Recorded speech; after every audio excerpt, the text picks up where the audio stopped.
this scenario could result in a lot of job losses and skill gaps. What if outsourcing itself is at risk? This, in my opinion, is a very big threat of AI could potentially happen in the next.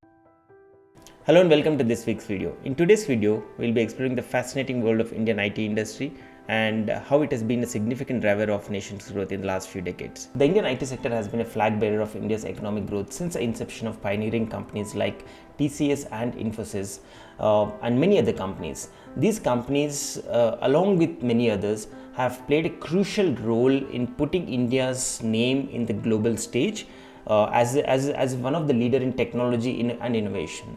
Over the years, the Indian IT sector has not only created a lot of job opportunities for many skilled professionals, but also contributed significantly to India's domestic discretionary consumption. This in turn has increased spending on many products and services, resulting in improving the standard of living for many millions of Indians. The success of Indian IT industry has created a generation of entrepreneurs and visionaries, paving the way for the rise of numerous startups in the technology space. As a result, the industry has become one of the key pillars in India's economic growth and global competitiveness. In this video, we not only explore the positive impact that the Indian IT industry has created to the India's economic growth, and also delve a bit deeper and try to understand what are the growth prospects, what are the potential challenges that the industry is facing in the current macroeconomic scenario that we are all seeing in terms of recession from the West, the US and Europe. There are banks collapsing. What are the challenges that the industry is facing? And also, I believe there is an AI threat to IT industry which we all should think a bit deeper and try to understand, and maybe the industry need to evolve in the new emergence of the AIs, generative AI and chat GPT is concerned. So we'll delve deeper in all these things in the next few minutes. So I'm dividing the video into broad 5 segments. We start with economic risk, and then we move on to the exposure of Indian IT industry to the BFSI segment, and we'll end with discussing broadly on the emergence of AI and its effects on Indian IT industry. I want to cover few scenarios here. So one of the scenarios I want to cover is whether AI is a boon to IT industry, and the second scenario, whether it is good for the companies and bad for the employees in the company. And the third scenario, which I think is very big risk, is whether outsourcing itself is at risk. Let's explore all these scenarios, but first of all, let's start with the economic risks. This old saying that if US sneezes, the world catches a cold. It's kind of very prevalent for anyone who is any company that is dependent on US as main source of their revenue, or US and Europe as main source of revenue. The global economy is a complex and interconnected web, and something somewhere happens in some part of the globe will have far-reaching effects on the other part of the globe. And the classic example for this could be what happened in 2008 great financial crisis. What happened in US has made almost a small country like Iceland go bankrupt. And this is more so true for companies that are dependent on the US and Europe as their main source of revenue, which is where most of the outsourcing industry in India has been dependent on as their main source of income. Why does this matter for Indian IT industry? If you look at the stats, most of the Indian IT companies, so the TCSs or Infosys or Wipros or Tech Mahindras and etc., and most of the revenue is coming from US and Europe. In fact, the top Indian companies like TCS, Infosys and Wipro generate almost close to 40 to 50% of the revenue is coming from United States, and almost the other 15 to 20% revenue is coming from Europe as a region. At a broader level, 70 to 80% of the revenue is coming from two parts of the globe, that is US and Europe. Any economic downturn in these regions will have a direct impact on Indian IT as a sector. During a recession especially, companies tend to cut back on their investments and on their IT spending, which will have a second order effect in terms of the outsourcing and the reducing demand for the services provided by Indian IT companies, and in turn affects the company's growth prospects and the revenues as well. So let's move on to the next one, which is the exposure that these companies have to the BFSI segment, which is the banking, financial services and insurance segment. So most of the Indian IT companies' revenues again coming from the majority of the chunk at least is coming from the BFSI segment. So the BFSI sector is one of the major contributor to Indian IT revenues. For example, TCS derives around 40% of its revenue from BFSI segment, while Infosys gets almost 30 to 35% of the revenue coming from sector. Similarly, if you look at Wipro and other companies, most of the companies, their revenue is coming from, say, anywhere between 25 to 35% of their revenues is coming from the BFSI sector. Again, connecting this back to what happened, and then in terms of the news that we have seen in the last few weeks with respect to Silicon Valley Bank crisis and a lot of the regional banks in US collapsing, and Credit Suisse in Europe is kind of taken over by another bank in Europe, and etc.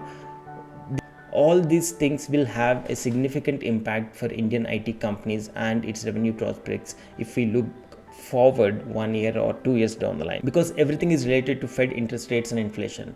The inflation in Europe and US is still relatively high, though there are many who are predicting that the US inflation kind of peaked out and Fed interest rates Fed may go a little soft on increasing the interest rates and maybe pause for a while. Even with the current interest rates that US has, which is around 4.5 to 5, around that range, if it reaches to that level, it is still the second and third order effects of the interest rates hike. Is the first part of it maybe we have seen with what we have seen with SVB and Credit Suisse. That may be just the tip of the iceberg what we have seen with SVB and other regional banks. There could be a lot of things that just waiting under the carpet, which could come out in the next few months or quarters, which in turn is very negative for Indian IT industry. Moving on to the next one, which is my favorite one. I've been thinking about the emergence of generative AI and AI as a technology since the ChatGPT has come out. By the way, if you've not explored ChatGPT till now, stop everything right away and go to chat.openai.com and create a free account and start exploring that. It's just phenomenal and mind-boggling if one looks at it. At the face of it, ChatGPT looks like the better version of Google. So in Google, you go and type something and you get the results as citations, which is links to other websites.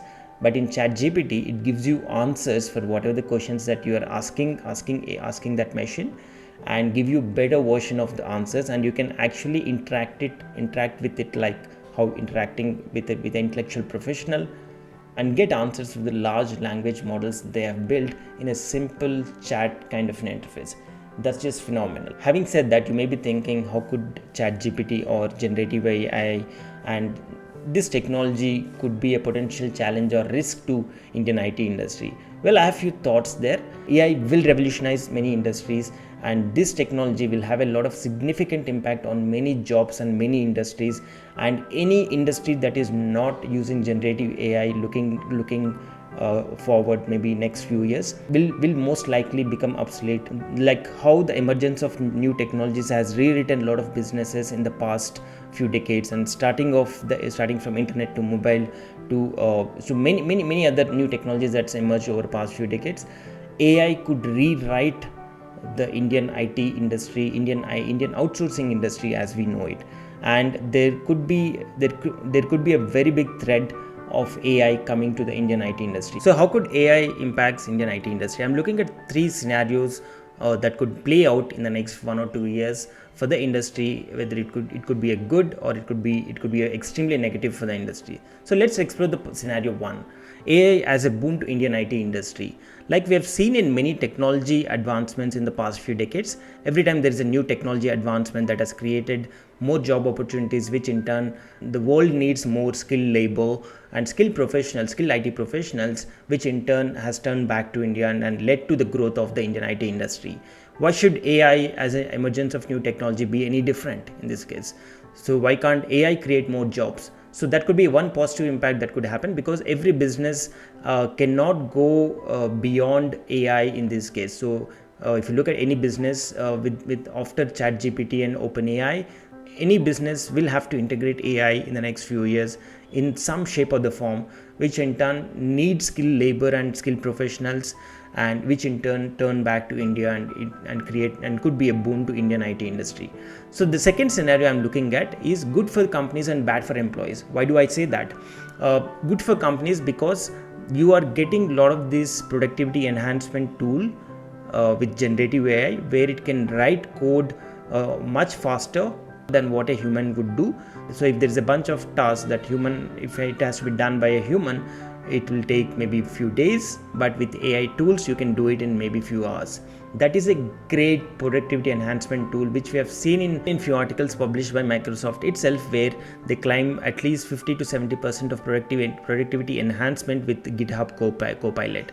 So the good for companies is because by using a lot of these tools, they can enhance the productivity of the employees, they can increase their margins, and they can make the employees do more work and make them be more productive. So to put it simply, companies can do much better with many of the AI assistant tools that are available at their disposal, starting from automating the routine tasks to writing code to everything that may be possible. So what for the employees in this case? So employees has to reskill and upskill themselves. They have to find ways to be more productive. This scenario could result in a lot of job losses and skill gaps among employees, posing challenges for both workers and industries. And hopefully, if the scenario 1 plays out along with scenario 2, then it ends up creating more jobs for the industry, and in turn then have a positive impact for both for the companies and employees. Moving on to the third scenario, which in my opinion could be a major challenge and major risk for the Indian IT industry, which what if outsourcing itself is at risk? Consider this scenario where the companies in US and Europe who are outsourcing it to Indian companies could leverage a lot of AI technologies that can complete the task, whatever that we are doing in India, at much lower cost than whatever they are outsourcing it to Indian IT companies. What happens in this case? At the end of the day, every business that is outsourcing it to India or any other country, one of the few reasons they are outsourcing is because of the skilled labor available at a very lower cost. What if there is an AI technology that is much cheaper than any skilled labor, any skilled IT professional that we have in India or any other country? This in my opinion is a very big threat of AI that could potentially happen in the next few years, and indirectly can impact a lot of the consumption that we are seeing because of the IT boon in India. So how do we counter that? How do we counter that if it happens? So my conclusion for this is, nobody has become rich by renting out their time. It could be true for we as an employees. We'll be working somewhere, and our progress could be very incremental in nature, and it is true for a lot of countries as well. The countries have become rich by building something that the rest of the world can use. So you look at the products that we are using on a daily basis, starting from our laptops to operating system that stays in that laptop, to the mobile phones, to everything that use in our computer on day-to-day lives. Most of it is in a technological world is produced by someone in US or China. My point here is that we have this mindset in India, and Indian outsourcing or Indian IT companies is kind of proved that we are fine with where we are in terms by renting our time and making someone rich. We should move away from the mindset of renting our time to building something that the rest of the world can use. The third scenario plays out could challenge the Indian outsourcing business model itself, forcing Indian IT companies to rethink and re-strategize themselves and see how they can adapt in new emergence of AI. We don't know which scenario will play out, but I really hope that the third scenario will not play out, because that can be a very big disruption waiting to happen if that scenario plays out. Whatever happens, the future, I think, for IT sector at least is a bit uncertain, at least for the next 1-2 years is concerned. So for me, it's a no-go area as from an investment point of view. That I'd like to conclude this video. Thank you very much for watching. Please let me in the comment section below whatever the feedback that you have, and if you do like the video, please like, share and subscribe, and I'll see you in the next video.